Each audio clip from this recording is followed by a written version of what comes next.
বিয়ের আগে সন্ধ্যাবেলায় প্রতিদিনই আমি কিছু না কিছু খেতাম।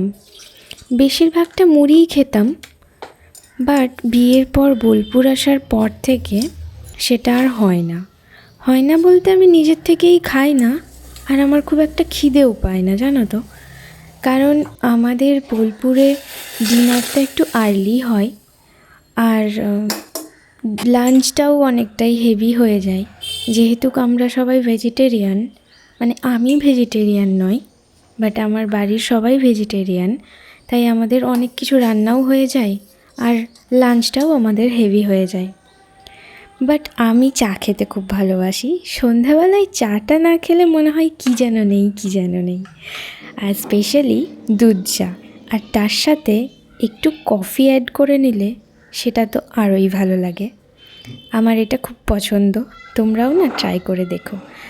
তোমাদের কাছে যদি কোনো চায়ের সাজেশন থাকে তাহলেও আমাকে দিও। আমি টাটা টিয়ের গোল্ড চাটা অনেক দিন থেকেই খাচ্ছি। আমার শ্বশুরবাড়িতে সবাই এটাই খায়,